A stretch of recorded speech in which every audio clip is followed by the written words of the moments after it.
Hello friends. अब आपका जो द टाइगर पोएम थी जिसको हमने पढ़ा था उसका फर्स्ट जो 3 स्टैंजा कंप्लीट हो चुके हैं, उसके 4 स्टैंजा कंप्लीट हो चुके हैं। अब उसके 3 स्टैंजा बचते हैं, उनके बारे में हम बात करते हैं। इस तरह से इसमें 6 क्वार्टरन होते हैं, 3-3 के फॉर्म में होते हैं। लास्ट का फॉर्म का रिपीटेशन होता है। अब आता है वर्ड। अब ये जो आपका जो टाइगर जो सिंबॉलिक किया था, अब बार बार एक सिंबॉलिक वर्ड मैं यहाँ पर यूज़ कर रही हूँ, तो उस सिंबॉलिक वर्ड का मैं आपको मीनिंग बता दूँ कि एक्चुअली सिंबॉलिक होता क्या है।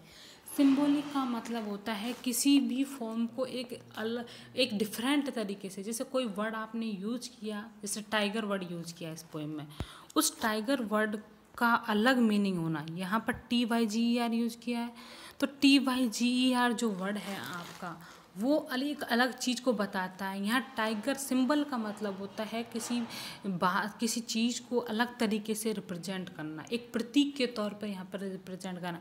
अब इसका एग्जांपल मैं आपको बताती हूँ। जैसे कि हमारे कई लोग आदिवासी लोग होते हैं, वो क्या करते हैं कि एक जैसे पर्टिकुलर पेड़ को या फिर जैसे कोई जानवर को एक टोटम के फॉर्म में मान लेते हैं, ठीक है, और वो टोटम उनका गॉड मानता है। तो टोटम मतलब जो पेड़ है, जैसे पीपल का पेड़ है, तो उनके लिए उनका टोटम है। टोटम मतलब वो एक उनके लिए एक पूजा करते हैं, वो गॉड को टोटम बोलते हैं, चलो इसको ये समझो, तो उसकी पूजा करते हैं।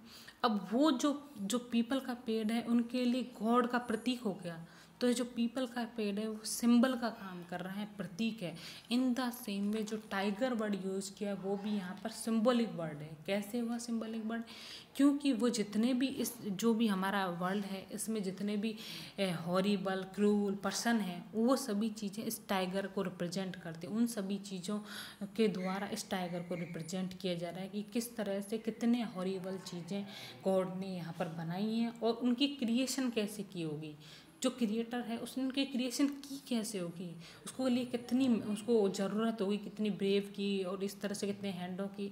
तो इस तरह से यहाँ पर पोइट इस पोएम को बताता रहता है। और जो सबसे इम्पोर्टेंट खासियत इस पोइट की रहती है इस पोएम में, कि वो हमें लास्ट तक इस पोएम से बांधे रखता है, और वो हमारे अंदर उसकी मतलब जो पोएम को पढ़ते ही टाइगर की फॉर्म ऐसा लग रहा है कि टाइगर हमारे सामने ही खड़ा हुआ। स्टूडेंट्स, आप भी इस पोएम को पढ़ोगे तो आपको खुद को लगेगा कि कितनी ब्यूटीफुल इमेजिनरी यूज़ करके हमें पोइट ऐसा बना देता है कि टाइगर हमारे सामने भी खड़ा हो। वैसे आजकल 2020 सेंचुरी में तो टाइगर के लिए तो हमें जू जाना पड़ेगा, क्योंकि वो जब पोएम कंपोज हुई तो 1794 से टाइम था, उस समय कॉमन था टाइगर जगह जगह मिलना, बट आज ये कॉमन नहीं है। इसलिए अगर आपको देखना तो या तो आप डिस्कवरी या फिर गूगल वगैरह का आप यूज़ करोगे, क्योंकि इसके लिए आजकल इतना ज़्यादा मतलब जितनी डिफॉरेस्टेशन हुआ है, इसकी वजह से जंगल तो है नहीं, तो टाइगर हमें कहाँ से मिलेगा। अब आगे हम चलो इधर उधर की बातें छोड़ के अब स्टेंजा में बात करते हैं। What the hammer, what the chain, in what furnace was thy brain, in what the anvil, what red grapes, dear deadly terror clasps. What the hammers, hammer का मतलब है हथौड़ा। ऐसा कौन सा हथौड़ा यूज़ किया? वॉट द चैन, ऐसी कौन सी चैन है पकड़ी, चैन थी जो उसको पकड़ने के लिए तुम यूज़ किए। In what furnace was thy brain, furnace का मतलब होता है यहाँ पर भट्टी, जो भट्टियाँ होती हैं ना जिसमें हम मतलब बड़ी बड़ी भट्टियाँ होती हैं, लोहा का काम होता है, तो वो फर्नेस वर्ड यहाँ पर यूज़ किया। यहाँ पर एक्चुअली ये वर्ड ऐसे यूज़ क्यों कर रहा है पोइट? पोइट सिर्फ इसलिए बनाते जो टाइगर की जो खतरनाक इमेज है हमारे मन में, तो वो खतरनाक इमेज क्यों है? क्योंकि वो फियरफुल है ही है, डर है उसमें, तो इसलिए जो उसकी इमेज है उसको ट्रूली कनेक्ट करने के लिए यहाँ पर ब्यूटीफुल वर्ड यहाँ पर वो यूज करता है। फर्नेस का मतलब है ब्यूटी। ऐसी कौन सी भट्टी में थाई ब्रेन तुम्हारा मस्तिष्क बना है। वॉट द एनविल, एनविल यहाँ पर जो वर्ड है ये एक लोहा का पीट के बनाते हैं, जैसे इस शेप में रहता है, वो कुछ इस तरह से रहता है, इस पे लोहा का कुछ लगा देते हैं, तो इसको पीट के उसको बना देते हैं, ठीक है। ये एनविल है, तो ये जो इस शेप में रहता है आपका एनविल, ये एक लोहा को औजार बनाने का एक वो होती है, एक नाम जगह, एक इस तरह से का यंत्र होता है जिस पर बना इसके लपेट कर एक लोहे को एक पर्टिकुलर फॉर्म का रूप दिया जाता है, तो उसको वॉट द एनविल। तो ऐसी उसके लिए टाइगर के लिए ऐसी कौन सी मतलब लोहे बनाने वाली मशीन का यूज़ किया है। व्हाट ड्रेड ग्रेप्स, ऐसी कौन सी, ग्रेप्स का मतलब है यहाँ पर पकड़, ग्रेप्स और क्लैप्स, ग्रेप्स का मतलब भी पकड़ना और क्लैप्स का मतलब भी यहाँ पर पकड़ना है। तो ऐसी कौन सी मजबूत और भयानक पकड़ रही होगी, dear it deadly terrors clasps, जिसने साहस किया इसको डेडली, जो बहुत ज़्यादा ऐसे मृत्यु देने वाला हो, आतंक रूपी क्लैप्स, जिसको पकड़ो।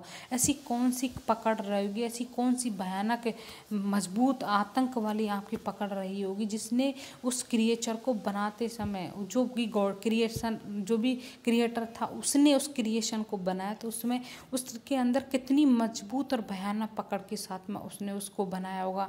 कौन सी भट्टी यहाँ पर यूज की होगी, कौन सी मशीन यहाँ पर यूज की, कौन से हथौड़े यूज किए, कौन सी चेन यूज किए, तब जाके उसको यहाँ पर फॉर्म किया, उसको यहाँ पर बनाया है। तो देखो इस पोएम में भी जब से मैंने आपकी ये पोएम द टाइगर स्टार्ट की है, उस पोएम में भी मैंने आपको बताया कि यहाँ राइमिंग कप्लेट यूज़ की है, दोहा बोलते हैं जिसको। क्यों? क्योंकि जो फर्स्ट लाइन का जो लास्ट वर्ड है वो भी दूसरी लाइन का लास्ट वर्ड से मैच हो रहा है, जैसे चैन ब्रेन।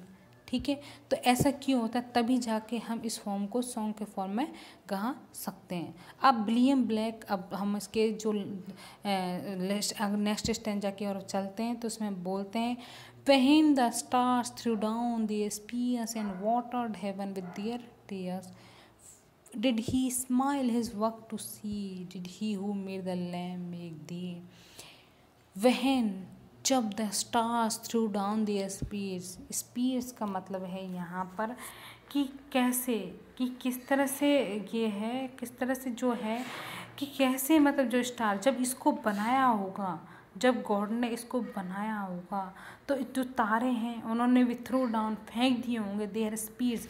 स्पीयर का मतलब यहाँ पर, स्पीयर्स का मतलब भालानुमा यंत्र से, जैसे इस तरह से ये स्पीयर है, ये नुकीला है बहुत पैना, ये पकड़ना, तो ये भालानुमा यंत्र है, इससे इसने इसको बनाया कि जब जितने भी तारे थे, जितने भी तारे, उन्होंने उसको मनाने के लिए जब वो बनाया था गॉड ने, तो उसको उसके बाद में अपने जो भाले फेंके होंगे उसको मारने के लिए। And watered heaven with their tears, और जो पूरा का पूरा स्वर्ग है उनके आंसुओं से भर गया। मतलब जब गॉड ने इस तरह की क्रिएशन को बनाया था, क्रिएटर ने, तो उन तारों को भी बहुत ज़्यादा दुख होता है, वो उसको मारने की कोशिश करते हैं और दुख से भर जाते हैं कि इतनी भयानक क्रिएशन क्यों बनाई है गॉड ने। Did he smile his work to see, did he who made the lamb make thee, क्या उसको खुशी हुई होगी, स्माइल मतलब उसको हंसा होगा जब उसने अपनी इस क्रिएशन को देखा होगा, या क्रिएटर को इस तरह से खुशी मिली होगी, इसने भयानक क्रिएशन उसने बनाई है। Did he who made the lamb, क्या ये वही इंसान है जिसने लैम्ब को बनाया है और जिसने इसको बनाया, कि लैम्ब एक प्योरिटी इनोसेंस का पुतला होता है, बट टाइगर एक क्रूरलिटी और एक फियरफुल सिमेट्री होता है। तो क्या इन दोनों में अंतर नहीं, ये दोनों एक दूसरे के बिल्कुल कंट्रेरी हैं।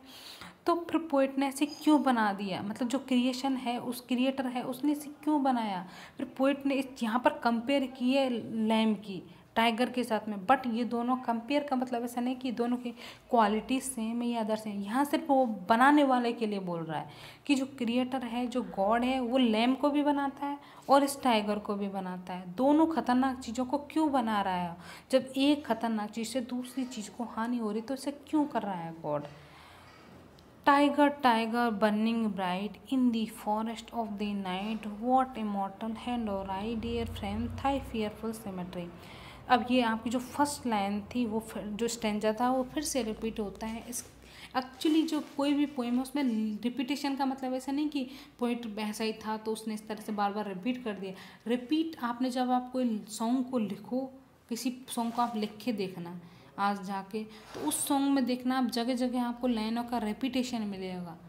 जब आप हिंदी बॉलीवुड सॉन्ग या कोई भी सॉन्ग सुनते हो तो उसमें देखना, आप उसको लिखने की कोशिश करना एक बार, कि उसमें देखना आप पहले भी लाइनों का रेपिटेशन होगा, फिर दोबारा रेपिटेशन होगा, या फिर आप बचपन में देखो आपने बहुत सारे गीत गाए होंगे, तब भी आप देखो बार बार आप तुकबंदी बिठाने के लिए उन वर्डों का यूज़ करते हैं, उन लाइनों का यूज़ करते हो। तो इन द सेम वे इसमें भी पोइट, ये एक चाइल्ड के सॉन्ग है, ये तो इस पोएम में भी पोइट जो फर्स्ट स्टेंजा था उसी को रिपीट करता है लास्ट स्टेंजा में, और वो हमें बोलना चाहता है कि किस तरह से जो गॉड है, जो क्रिएटर है, वो दोनों तरह की चीज़ों को बनाता है। वो लैम हो चाहे टाइगर हो, एक इनोसेंट के साथ में वो फियरफुल भी बनाता है। इसी तरह जो लोग हैं, जो वर्ल्ड है, इसमें दोनों तरह के लोग होंगे।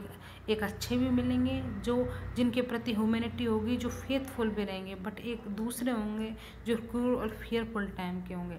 चाहे नेचर हो चाहे हमारा वर्ल्ड हो, सब में दोनों तरह के लोग हमें मिलेंगे। ऐसा क्यों किया इसका हमें आंसर यहाँ पर आपने नहीं दिया। बस सिर्फ इस जो आपकी पोएम है द टाइगर, इसमें सिर्फ क्वेश्चन पूछता है। जो भी स्पीकर है इस पोएम में, चाहे पोइट हो, चाहे पोइट ने किसी अदर पर्सन को स्पीकर के तौर पर यहाँ पर रिप्रेजेंट किया, वो बस क्वेश्चन बोलता है कि क्यों किया गॉड ने ऐसा। उसका आंसर हमें नहीं देता है। लेकिन इसका आंसर हम खुद भी देने की कोशिश करें तो स्टूडेंट से ये होगा कि अगर हम इसमें गॉड ऐसा क्यों करता है, बैलेंस बनाने के लिए करता है, ताकि दूसरा लोग है वो चीज़ सीखे। मतलब एक तरह से नेचर है, उसमें वर्ल्ड में बैलेंस क्रिएट हो, इसलिए यहाँ पर वो वर्ड ये जो है, जो भी यहाँ पर क्रिएटर वो हॉरिफुल चीज़ें भी हमारे सामने लाता है। जो अब आपकी ये पोइम है ये तो समझ गए आप, विलियम ब्लेक की पोइम में बार मैं ब्लैक वर्ड यूज़ कर रही हूँ। एंड ये 1794 में लिखी गई थी, पब्लिश्ड हुई थी, और ये उनकी पोइम सॉन्ग ऑफ एक्सपीरियंस का पार्ट है, जो सॉन्ग ऑफ इनोसेंस के अपोजिट पोइम में है। ये जो बिल्कुल अपोजिट है सॉन्ग ऑफ इनोसेंस के, ठीक है। ये मोस्ट फेमस पोइम है। ज़्यादातर आप देखोगे लिटरेचर की, अगर आप 10 फेमस पोइमों के बारे में बात करते हैं तो सबसे ज़्यादा फेमस आपको ये पोएम मिलेगी। उनमें इस पोएम का नाम ज़रूर होगा, और इसमें इतनी ब्यूटीफुल इमेजरी यूज़ की स्टूडेंट कि मुझे खुद को भी ये पोएम बहुत ज़्यादा अच्छी लगती है। The tiger most famous poem है। इसमें जो वर्ड ये सबसे ज़्यादा ये टाइगर की वजह से नहीं जाने, इसमें different word tiger meaning use किए, इसके लिए भी ये जो पोएम है आपकी बहुत ज़्यादा जानी जाती है। बट आप स्टूडेंट इस पोएम को पढ़ते टाइम समझ नहीं गए हो कि टाइगर वर्ड एक सिंबल के तौर पे यहाँ पर बुरे लोगों को रिप्रेजेंट करने के लिए और उस पर फोर्स डालने के लिए यहाँ पर TYGER मीनिंग यूज करता है पोएट। ये ओपनिंग लाइन है इसकी, जो द टाइगर बर्निंग ब्राइट, ये बहुत ज़्यादा फेमस है इंग्लिश लिटरेचर में। Thank you very much. और जितने भी आपके डाउट्स हैं, अभी तक तो शायद अभी एक भी स्टूडेंट ने मुझे कोई डाउट नहीं भेजा, अगर इतने भी डाउट्स हैं तो आप कमेंट करने की कोशिश करें, जितने आपने व्हाट्सएप ग्रुप पे, और या फिर आप पूछ सकते हो। Thank you.